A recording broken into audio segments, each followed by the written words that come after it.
Hello everybody, welcome back to the channel. This is Angry Jay here again, back with yet another NHL 94 Sega Genesis team breakdown. In my last episode, I talked about the Florida Panthers and their expansion team. They are an expansion team in this game, and it was kind of a tough episode. I think I might have put a lot of people to sleep and bored people to tears, but today I promise you I have something much more entertaining in store for you. I have what many people consider to be the best team of the game, the Chicago Blackhawks. And Chicago was a very successful team, not only in '94 but also during this time in their history. They had a Stanley Cup playoff run that led them to the finals in 1992, where they were eventually swept by the Pittsburgh Penguins, unfortunately. But after that, they still were good for a few more years.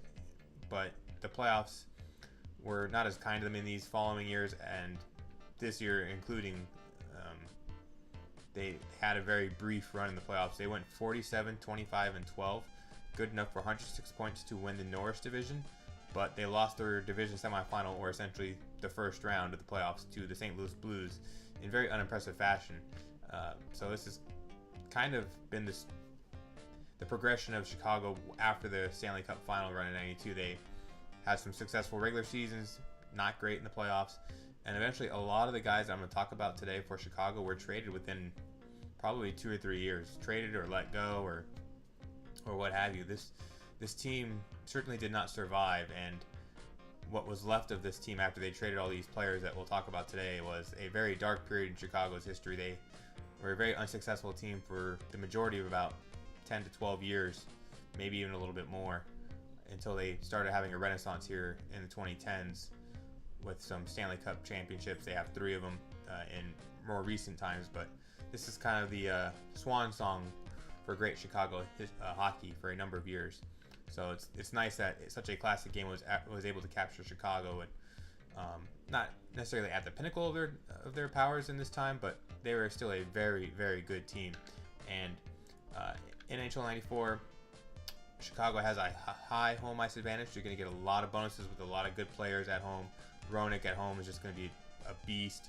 Same for Belfour, Chelios. Everybody really is just going to get a great boost. When they go on the road, they get an average disadvantage, so they'll have some issues that they'll have to deal with on the road.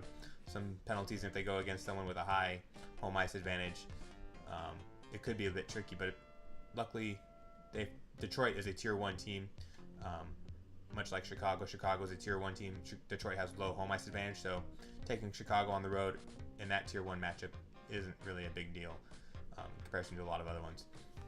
Some other matchups you'll run into with Chicago to go along with Detroit are Buffalo and Vancouver.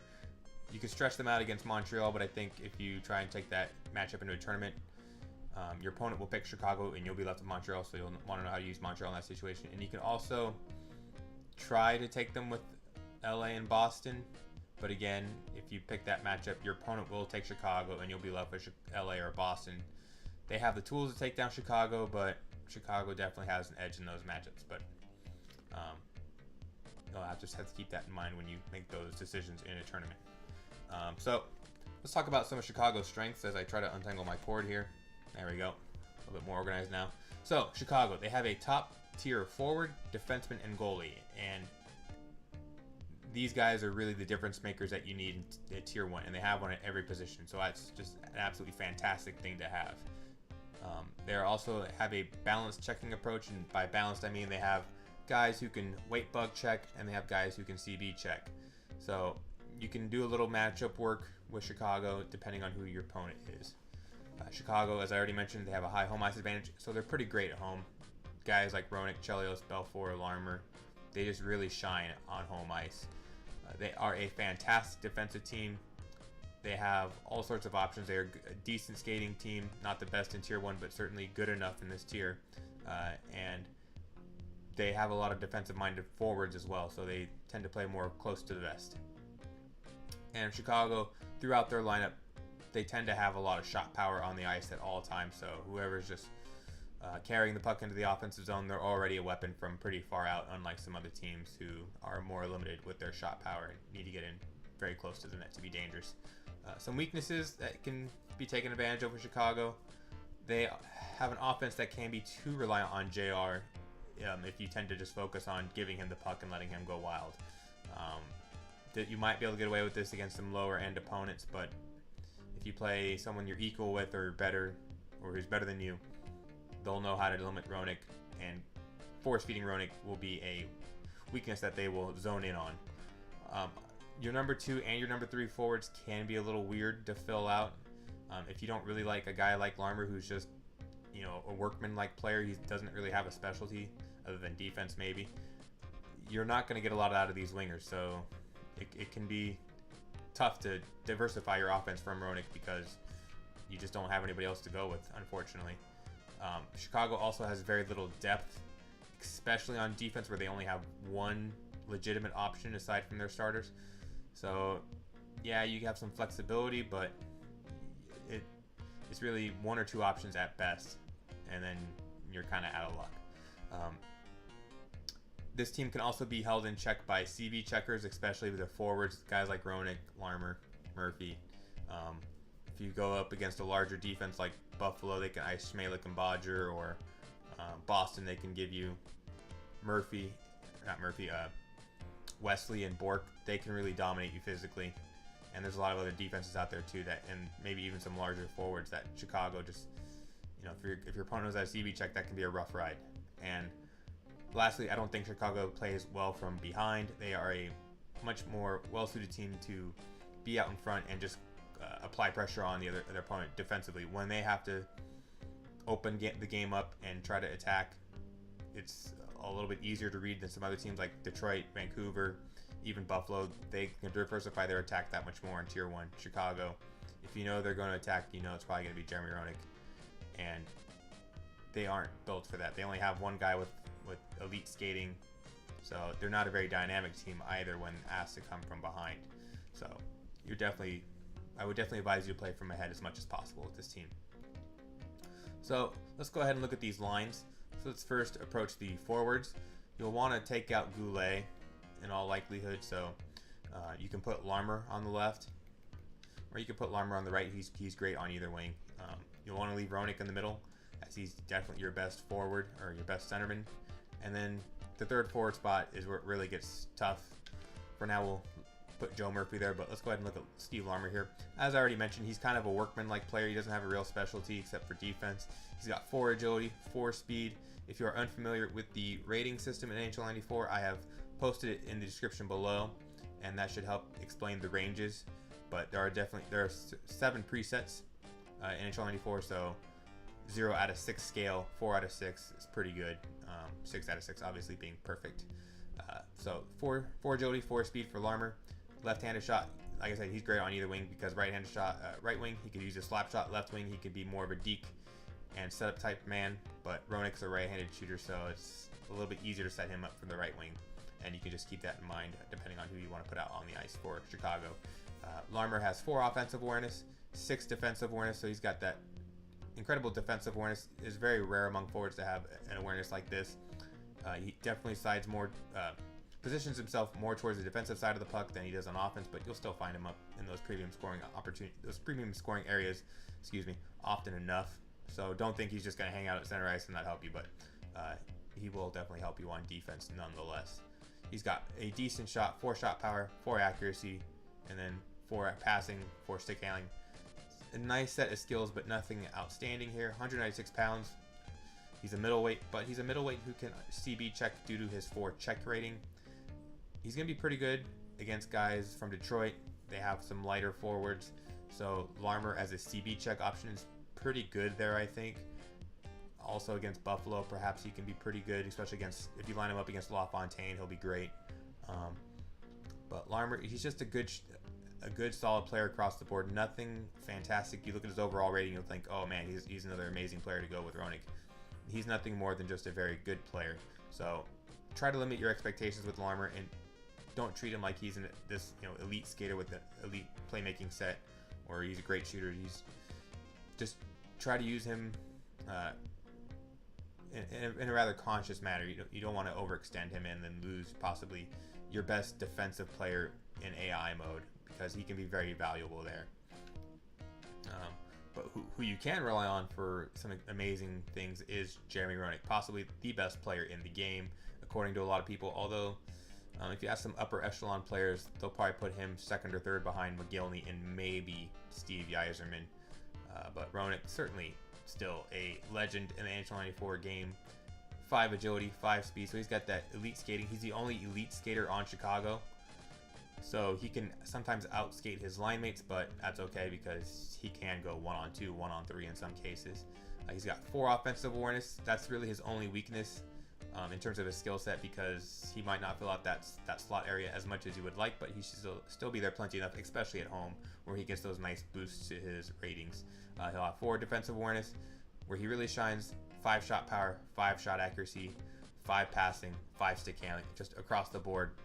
Elite skill. 172 pounds means he's a weight bugger, so he's going to be able to play just the body on pretty much everybody in the game. Weight bug, checker, that means lighter player. There's a bug in the Genesis game, lighter players can check heavier players, so Roenick, very adept at that, possibly one of the best CB checkers in the entire game, if not the best. So he's a defensive force, he's an offensive force, he can distribute, he can score, he does it all really, he's a game changer. The only thing you'll have to worry about is if your opponent can CB check, he can try and limit Roenick with more than just a poke check, and that does change things a bit for him. You might want to do less 1-on-2, 1-on-3 type of excursions and, just diving right into the defense. You might want to use them a bit more pragmatically, but nonetheless, Roenick, very dominant player. He can certainly change the tide of a game all by himself. Joe Murphy, as we go into our third forward slot here, he's the first of many people that can be considered for this position. He's got 4 agility, 4 speed, just like Larmer. 4 offensive awareness, but only 3 defensive awareness. He's definitely a much more offensive-minded player. He's got 4 shot power, but his shot accuracy is a little lackluster at 3. 4 passing, 3 stick handling. Definitely suited more towards staying outside than cutting into the slot, trying to find a deep opportunity. You're better off just firing a slap shot, firing a shot looking for a rebound, or distributing the puck off to Roenick, because Roenick is a far superior shooter, especially in terms of accuracy. Joe Murphy, 196 pounds, 3 checking, not a very defensive player at all. You'll be mostly stuck using the poke check with him, unless you're going up against someone that's much heavier than him. You can just weight bug check them in that case. But Murphy's not really tailor-made to be one of Roenick's wingmen. He's not enough of a playmaker, and he's not enough of a scorer.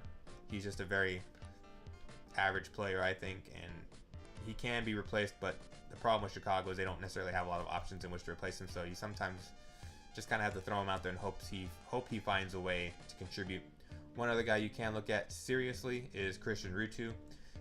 He's got 4 agility, 4 speed, just a 3 offensive awareness, but 4 defensive awareness, so he's going to be a little bit more defensive-minded, which could be useful for Chicago. 3 shot power, 2 accuracy. Not a good shooter at all, but he's a better distributor of the puck. He's got 4 passing, 4 stick handling. He's more able to dangle on the wing and find Roenick, but he's not exactly incredible at it. He's just very good. 204 pounds, 4 checking, another good CB check option. He could be very useful against Detroit, Buffalo, Vancouver, provided he can keep up with those players. It can be a little bit tricky for him, so at least in AI mode, he'll be playing physical, he'll be playing defensive hockey. He can help you there, much like Larmer does. So I think Ruutu's a better defensive option. I tend to go with Ruutu more often, but if you're looking to balance out your offense a little bit better, I think Murphy's more of a natural goal scorer than Ruutu for sure. There's some other options here, but none of them are really inspiring. You got Michel Goulet, 4 agility, 3 speed, so he's a little slow, I think, for this tier. 3 offensive awareness, he's not really helping you with his brain. 2 shot power, 5 accuracy. That shot power can be really problematic against the stronger goalies like Waugh and Fuhrer. He might be able to get away with it against Kirk McLean, but Vancouver's going to skate around him, so he's kind of limited. 1 passing, 3 stick handling, 204 pounds, not a defensive presence. He's a center-only option, and you have Roenick, so no sense really playing that game with Goulet. There's also Brian Noonan. He was used much more often in years back, but nowadays he's mostly forgotten on the bench. 3 agility, 3 speed. This is lack of skating that's really the huge issue here. Low awareness, 3 on each offensive and defense. 4 shot power is his really nice rating, and then his accuracy is only 3, so he's just like Murphy, but just a slower version of Murphy. 3 passing, 4 stick handling, 196 pounds.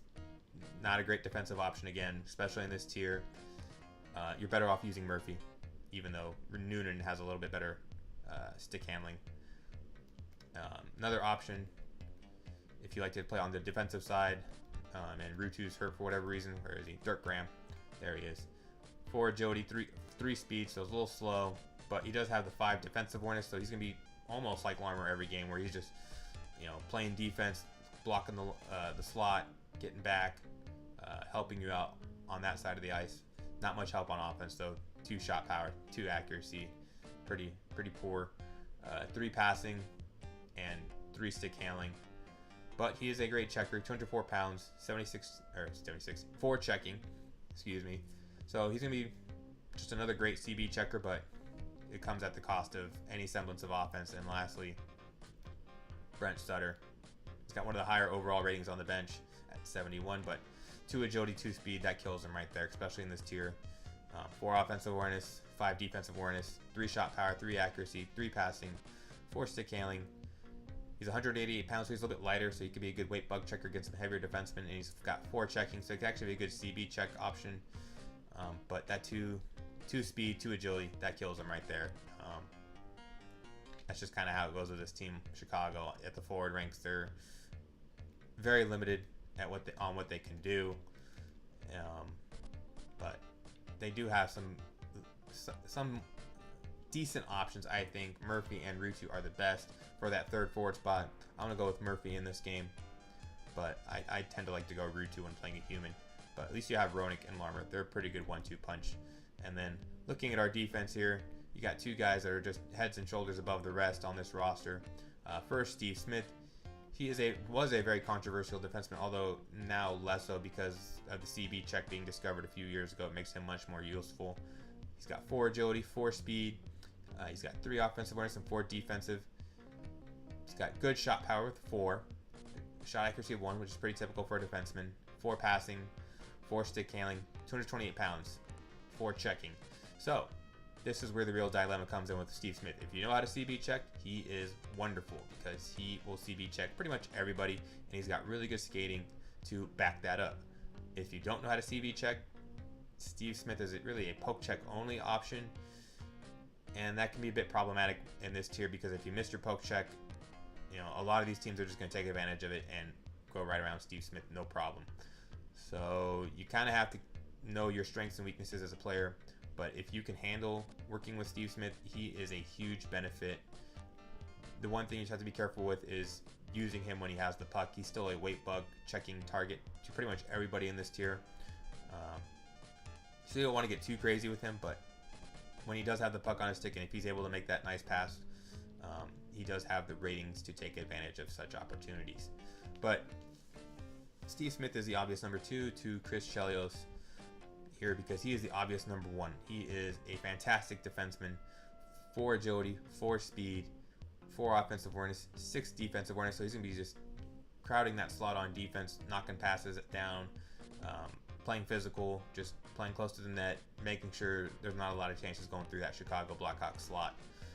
5 shot power, 1 accuracy, 4 passing, and the really nice rating here, I think, for Chelios is his 5 stick handling. He's able to shrug off some 4 check opportunities that might otherwise be really, could really change the tide of a game. But Chris Chelios, 5 stick handling, he can just shrug them off, keep going like nothing ever happened. You can take him into the offensive zone, and he's pretty dangerous in there because he has all the skill in the world to take advantage of any space he is given. 196 pounds, he's a middleweight, so you kind of have to know who you're checking. But with 4 checking, Chris Chelios is a able CB checker and an able weight bug checker, provided you're going up against a heavier forward. There's not too many heavy forwards in Tier 1, so you'll be using him mostly with the CB check, and he's definitely good enough to be taking advantage of that with his skating, his checking ability. He'll handle a little bit better than Steve Smith, even though there's the same skate ratings, and that's because Chris Chelios' lighter players stop faster, start faster, and turn better. So definitely want to take advantage of Chris Chelios' mobility when using him physically. The only real option you can look at to bring off the bench, Cam Russell. 3 agility, 3 speed, 3 defensive awareness, 2 shot power, 1 accuracy, 2 passing, 3 stick handling. He has very little skill, but he's a weight bug monster. 180 pounds. If you don't know how to CB check, Cam Russell could be worth considering bringing off the bench for Steve Smith. He does have some use in this tier because he can body check McGillney and Sergei Fedorov and Jeff Courtnall and some other tier 1 forwards. But he is very limited with the puck, and if he's not playing good defense, he's hurting you. And you should probably just put in Steve Smith because he's a better player overall, especially in AI mode.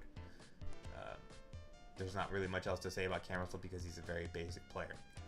There's only one other option on this blue line in case things really, your depth is really tested, and that is Brian Marchment. 3 agility, 3 speed, 2 offensive awareness, 4 defensive, 2 shot power, 1 accuracy, 1 passing, 2 stick handling, so even more modestly skilled than Russell. 204 pounds, 4 checking. He gets that, that boost to his checking because of those knee-seeking body checks that he used to use on the ice. So, very basic player, good CB checker. I wouldn't want to have to use him though in this tier. He's bound to get eaten up. But the options below him are even worse. So I would definitely put him over a lot of those other guys. But we're gonna leave in Smith and Chelios for this. And lastly, our goalie Ed Belfour. Not much to say here other than he's the best goalie in the game, perhaps. And if not, he's definitely the number 2 goalie. He's got 6 agility, 5 puck control, 6 ratings on his stick right and stick left, 5 on his glove. 188 pounds means he's pretty much perfect.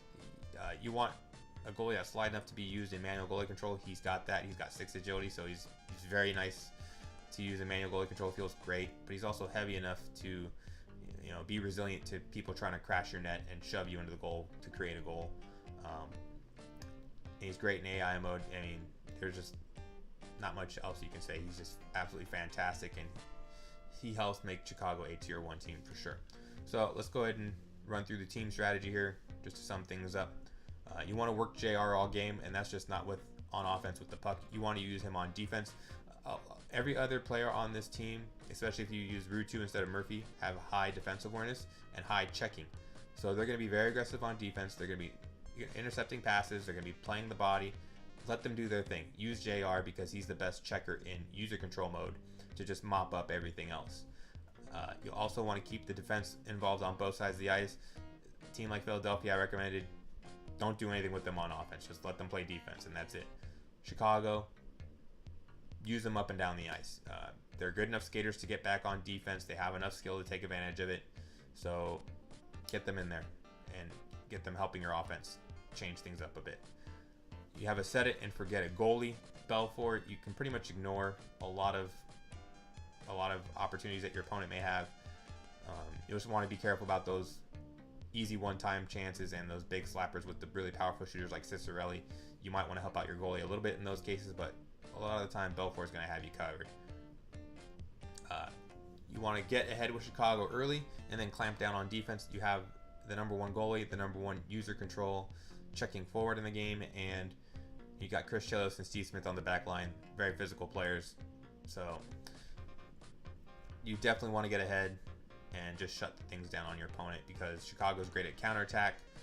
Maybe your opponent devotes one too many defensemen or one too many forwards to an attack, and then you can take advantage of the other way with a odd man break. You want to know the role of your other forwards. This is very important because it's easy just to think about JR and try and go crazy with him, but you got to think about who you have on the ice as well. You got maybe Christian Ruutu. He's a good playmaker, so you can get him going down the wing with a good pass so he can stretch the defense out, and then Roenick comes in after that instead of just focusing on Roenick. So and then just know that if you have a defensive minded forward out there, maybe you use Roenick more in user control mode, or if you have Joe Murphy out there, maybe you use Joe Murphy a little bit more than you would say Christian Ruutu in user control mode, because Murphy's not going to help you as much on defense as Ruutu would. So just be aware of who you have on the ice and use them accordingly. And then lastly with Chicago, try to be unpredictable, and that kind of goes with bringing your defense into the play, knowing the role of your forwards. It's just an overarching point with Chicago because it's so easy just to get stuck on JR and Ed Belfour. But you really want to change things up as much as possible, especially if you're going up against a really tough opponent, because they're going to be looking out for JR. They're going to try and stop them at all costs. So if you can find a different way to attack your opponent and put some goals on the board, then that's going to be huge. So let's go ahead and get into this Tier 1 matchup between Chicago and Detroit. So Chicago, for the longest time in the online community, was viewed as the indisputable #1 team in the game. There was even I don't know if it was a meme, but a saying that we had online where, if you were using Chicago, you weren't, you were logging in as an invincible on our AIM messenger. So they were pretty much deemed as almost untouchable. It was a distinct advantage to have Detroit in the league, or not Detroit, Chicago in the league, because you just had an incredible goalie and you had a forward like Jeremy Roenick who could just run around and pretty much do it all. But now with CB checking coming around in the last couple years, it has cooled people's jets on Chicago a little bit. They are not quite the invincible team they were once thought to be. They're maybe a mid-tier or a mid-level Tier 1 team. I think, wow, I can't believe I missed that. I think Detroit and Buffalo are a little bit better than Chicago, but Chicago is still certainly better than Montreal and Vancouver, I think. So I think they're right in the middle of that Tier 1. They can play any of those teams in Tier 1 and still feel pretty comfortable, because I think they're a pretty unique team. They have the incredible goalie. They have the all-world superstar center, Jeremy Roenick. They have 2 very good defensemen, and that's not always an easy thing to get, especially in Tier 1, because Tier 1 you usually get one absolutely fantastic defenseman and another defenseman who is just kind of whatever. Like on Buffalo, you get Schmaley, who's kind of whatever, and Svoboda, who's really good. Detroit, you get Lidstrom, who's pretty solid, and you get Coffey, but people are split on Coffey, so if you don't like Coffey, you're kind of in a little bit of a hole there with Detroit's defense. Vancouver, they don't really have either their defensemen being all that great. And then Montreal, their defensemen are decent, but certainly not game breakers like Chicago's are. So they're a very unique team in Tier 1, which is, again, why I think they can pretty much play all the teams pretty comfortably. But they aren't invincible. They have chinks in their armor that you have to be aware of, and then it might make you change up your gameplay a little bit, because as I mentioned before, Chicago, they can be a one-trick pony. If you rely too much on Jeremy Roenick and say he gets hurt, which would be devastating for this team, it changes them completely. They go from a Tier 1 team to probably Tier 2, maybe Tier 3, because they lack speed. Jeremy Roenick is the only skater on this team with 5 agility or 5 speed. He's their only player with 5 shot accuracy, 5 stick handling, 5 passing. Well, I guess Chelios has 5 stick handling, but he's the only forward that has 5 stick handling. And the rest of your forwards are very defensive minded. You don't have a lot to work with in terms of just dynamic playmakers or these huge game breaking snipers. You really have to just play very defensively. They're almost kind of like a Boston in that case. But I even think Boston might be better on offense than Chicago without Roenick. So you don't really just want to rely on Roenick, because you might get in that situation, and you could be in a situation like that throughout the game where he takes a penalty or two, and then it again changes your team completely. Every other team in Tier 1, if they lose their best player, they still have enough ability to be a Tier 1 team, whereas Chicago, you're really fighting uphill with them. But if you do lose Roenick, don't lose all hope.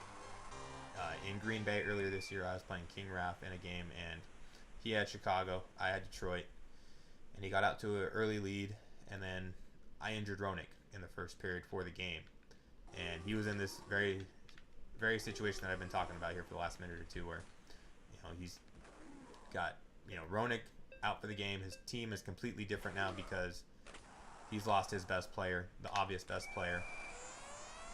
And he had to change up his game plan. And, you know, he managed to get a few more goals on the board before I could adjust. And he was up 4-0. And then he used that exact game plan that I talked about earlier where, you know, you get up early with Chicago.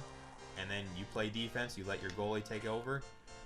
You use your good checking ability, the team's strong defensive AI, and their high checking ability to just, you know, make life very difficult on the opposing team. And I tried my best to make a comeback, but he made my life very tough enough to eventually win that game.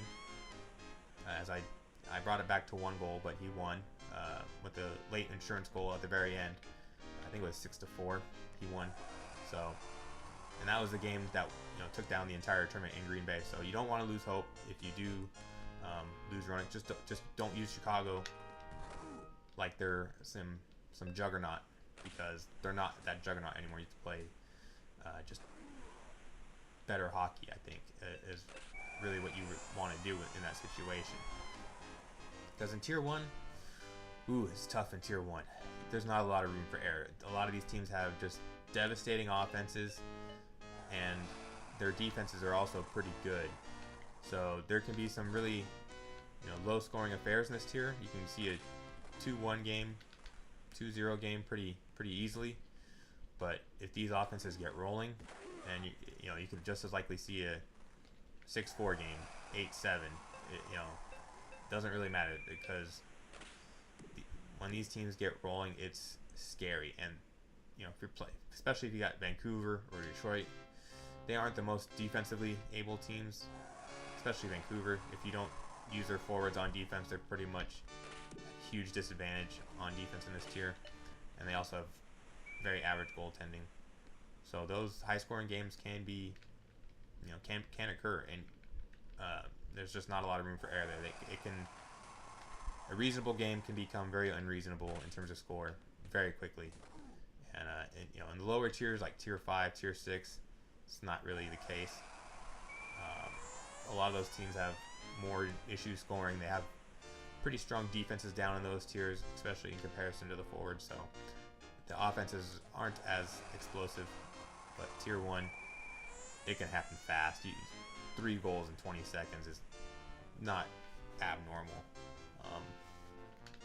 So you got to stay focused in these matchups. You got to know who has the puck at all times, because, you know, they could probably hurt you one way or the other. They're not these just random filler forwards like you get in those lower tiers where it's like, I don't have to pay attention to this guy or that guy. I only have to pay attention to the one player because the other guys, they can't even skate or they can't score or whatever. In this tier, pretty much everybody can hurt you. And if you're not careful, they will. It can all pass. It can all shoot. It can get scary. So I think Chris Chelios is a really good defenseman here. He has the puck. He has 5 stick handling, as I mentioned before when I was breaking him down earlier. And that 5 stick handling is just a luxury on the back line, because there's going to be a lot of aggressive people using these Tier 1 teams on forecheck. They're going to be looking for turnovers because they got these faster players, and they got a lot of skill, so they can get the puck in these situations where they can, you know, make one pass or one juke move, and then, you know, the puck's in the net before you even know it.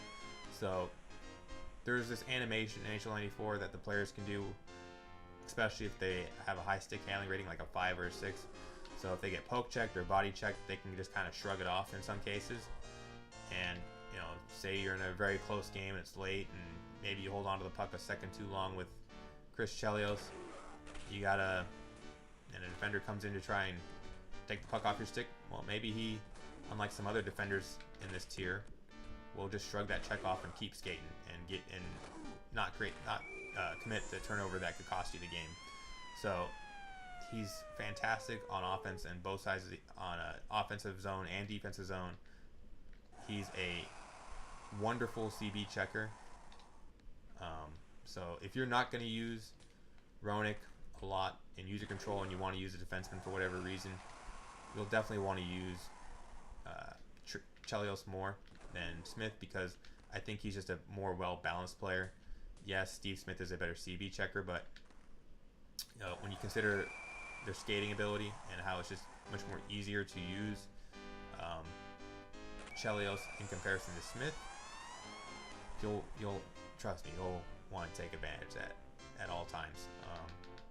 And he's also great against guys who are heavier. So for whatever reason you're playing Boston and your opponent ices Cam Neely, Chris Chelios can abuse him all day. Whereas Steve Smith, might be a little bit more problematic. He should still be okay, but without a doubt, Chris Chelios is just going to handle business, and that's just, he's just very unsung hero on this team. He's not this flashy defender like Bork or Sweeney or some other guys that get a lot of credit for whatever they do, like Housley. He's really fast, and same with Coffey, but just across the board, Chelios is a wonder for this team and a huge contributor. So do not forget about him. And let's see if I can get one more here. Nope. Couldn't quite get that one-timer by, but I think you saw what Chicago can do on offense, especially Jeremy Roenick. I think he had 7 or 8 goals, I forget. And that was just with me talking about whatever. So he is definitely a prolific scoring machine. Let's see, he had 7 goals. Larmer had 5, and then that's kind of how it goes. You usually have Larmer or Roenick going. You can get Larmer going. This team is dangerous, and then after that it's just kind of like whatever. But you want to try and get the balance as best you can for Chicago, because if you do get that balance, then you're going to be very successful. So hopefully you enjoyed that video about the Chicago Blackhawks, much more so than the previous one about Florida. I'll be back with another exciting team in my next episode, the Detroit Red Wings, and they have possibly the best team offense in the game. So hope you guys are looking forward to that one. I know I am. If you enjoyed this video, go ahead and give me a thumbs up or leave a comment in the comment section. And if you have any questions, feel free to write there as well. I'll do my best to answer them in a timely fashion. So thank you guys for joining me today, and I'll see you next time. Bye.